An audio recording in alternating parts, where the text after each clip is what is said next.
Hey, Coach. Thanks for joining me. Smash the like and subscribe button, and we're gonna go over the trap today, or against the odd front. And it doesn't matter. We run it out of a million different formations. We actually never ran this formation, but I think the trap is the best versus or out of the like the wing T or double wing type because of the backfield action. You got action going play side, and then you got the trap hitting up here. It does affect the linebackers. And you don't really need the linebackers to vacate their area. You just want them to hesitate. Anything that keeps them from filling quickly will allow the trap to breathe a little bit. If you can't get some lateral movement, all the better.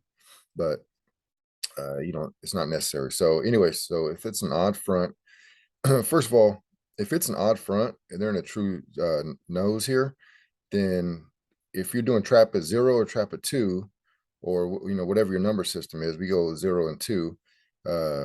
It's the same trap. Okay, so the first thing you want to do is always find out who you're trapping, and if it's an odd front, you're always trapping this guy right here. Now, if you get a shade or a 1, then you can trap the nose.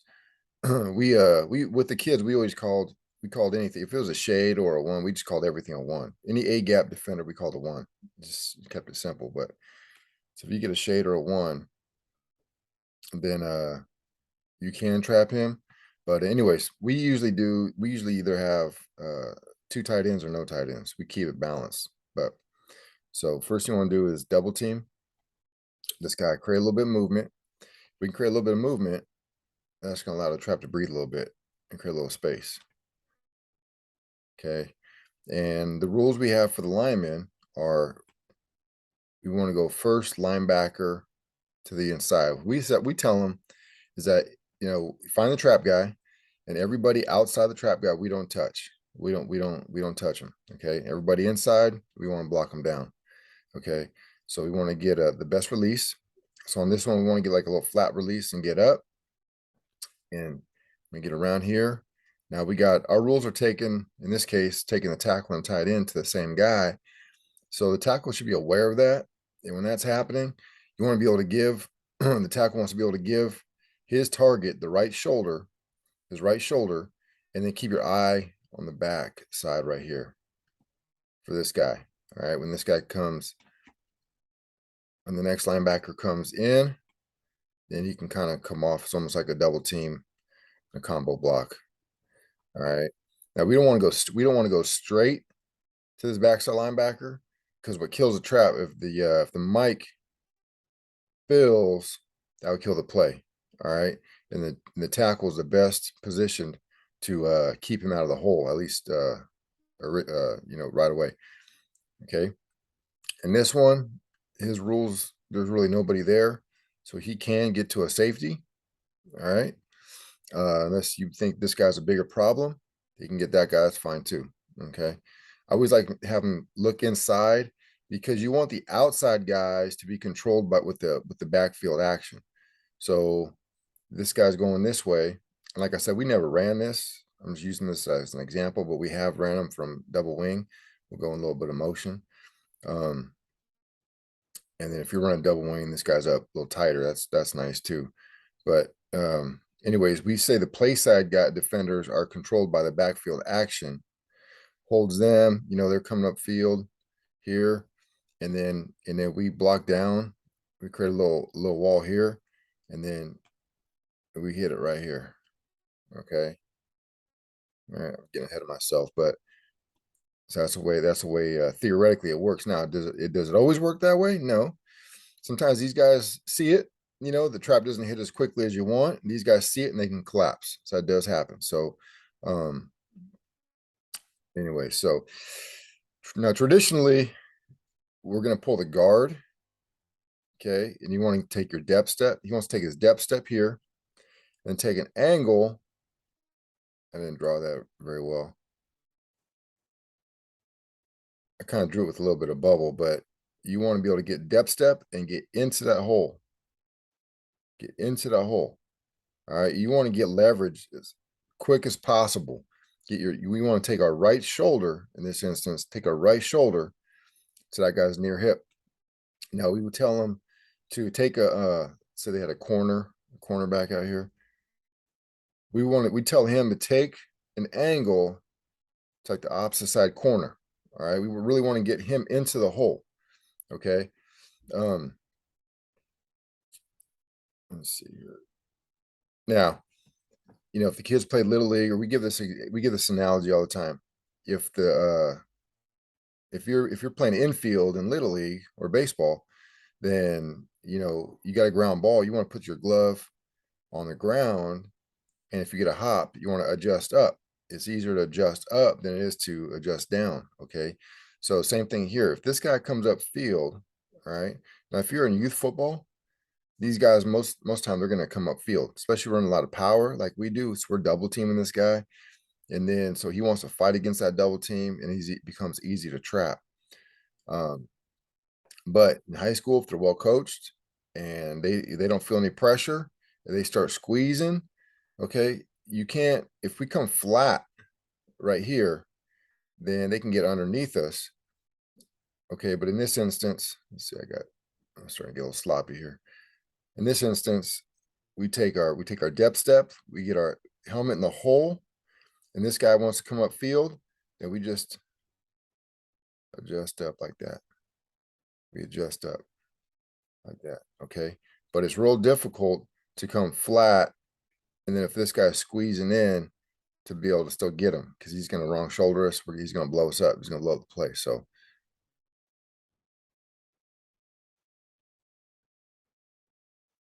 anyways, you want to find out, first of all, you want to determine what kind of front you have. Okay, in this case, it's odd front.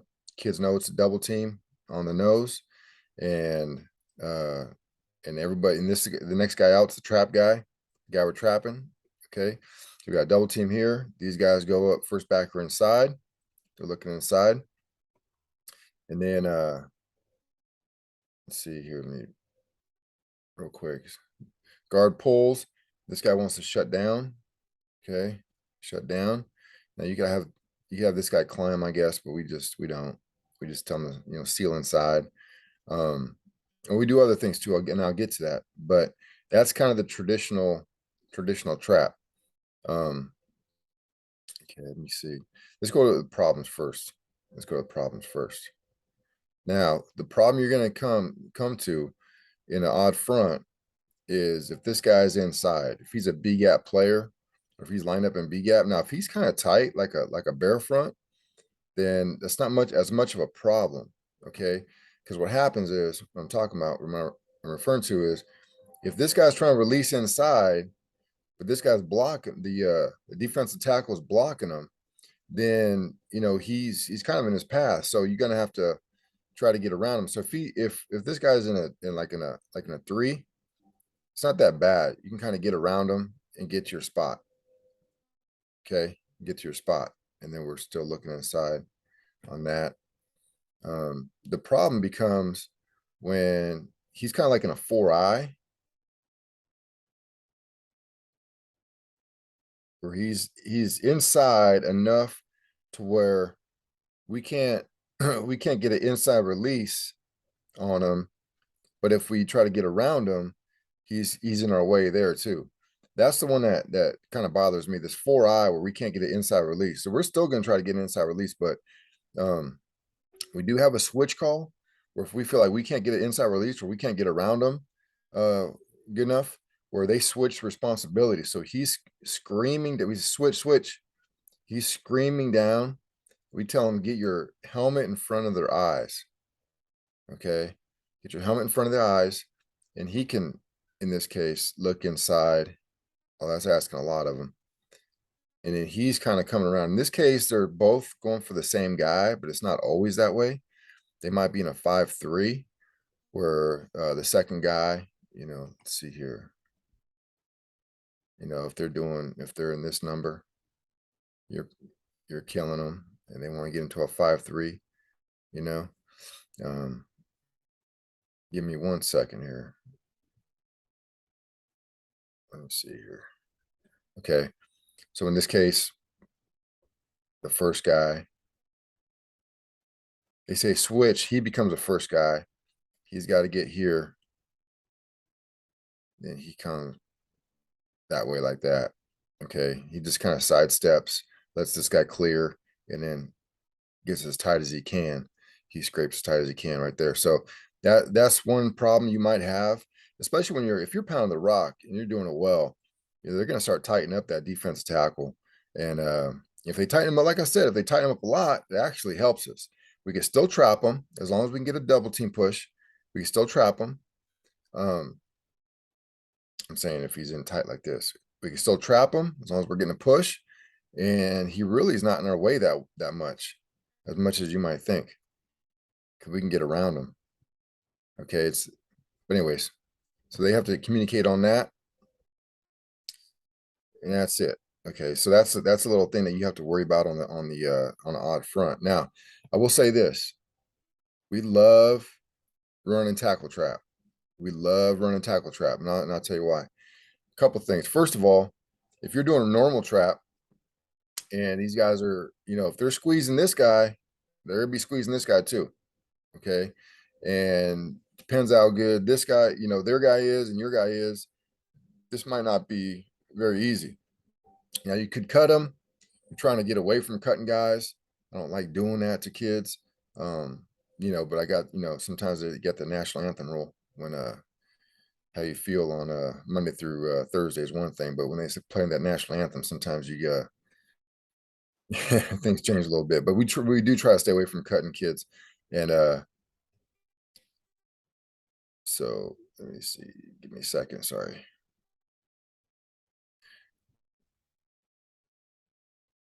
So you can cut them. We try not to.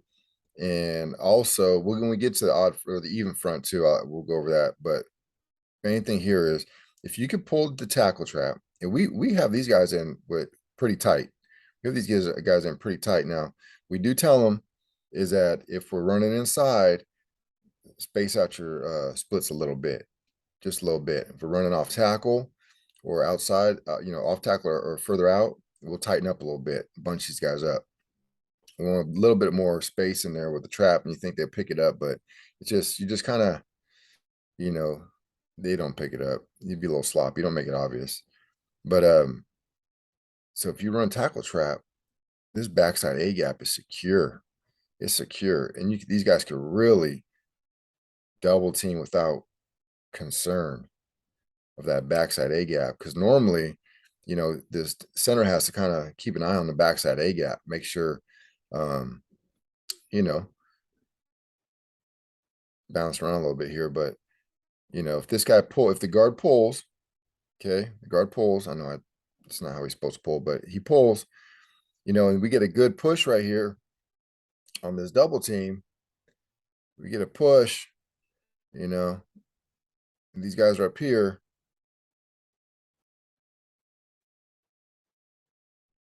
These guys are up here. This guy really, he's got a lot of room to run through. And he becomes, especially if he's good, it becomes real difficult to cut off. Not impossible, but you got to live in reality sometimes. And, if you're pulling the guard, you live with it. You do the best you can with it. But we found that if you pull the tackle, you'd be surprised. Some of these guys can do it. And we actually, in our offense, we'll put I don't want to say the weakest offense lineman, but his job is generally pretty easy. So sometimes our least athletic guy, if he's our toughest guy, can't move that much, we might put him here. So he's anyways, he might not be your best guy. He's out there, he's tough, he's doing his work, but you'd be surprised at the kids that can make that pull. Okay. So let's see here. So if we pull tackle, we're here. Boom. Boom. Okay. I'm all over the place here.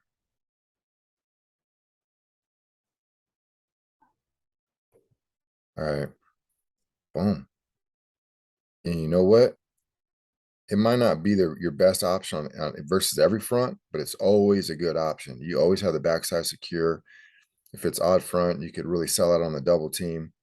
And when we get to even front, you might even like it better. So we love pulling a tackle, and we did it for years, years, years. We didn't do that, but we've gotten into more, and that's something you have to play with, coach, when you're out there. Is can I pull the tackle on this, and just have a call for it at least. Just have a call for it, and then sometimes it might not be your best option on a certain night, but we've kind of you know you know last few years we've kind of sold out on just making that our primary trap, making that tackle pull as our primary trap. So anyways, something to think about. We like it. It hits a little bit slower, so it depends on your backfield action. You have to take a lot of things into consideration.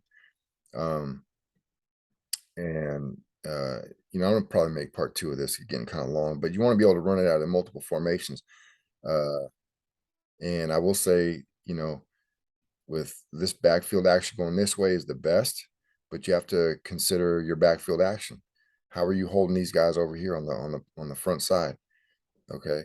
Um, and I'm gonna stop this one for now, and I'll continue it. We'll kind of get into more of the details, but that's basically how we build a trap versus odd front. We're gonna double team this guy. Knowing the next guy out is our trap guy. We don't touch him or anybody outside of him. We release second level, looking inside. He could look second level, possibly get third level. All right, especially versus like a quarters team. We're gonna close down the backside the best we can. Um, and then I should say get into the backfield action. You know, in this one, the backfield action, he wants to open up. He wants to really come straight back. Okay, step at 6 o'clock and work this way. Okay, whatever your backfield at, if you're in an I, if you're in a double wing, you're a wing T, you have to marry it up with your backfield action. But he basically wants to step at 6 o'clock. All right, get vertical and get your hands into the other running back. And this guy, he wants to attack the left hip of the center. Okay, we're gonna go here, and he wants to ride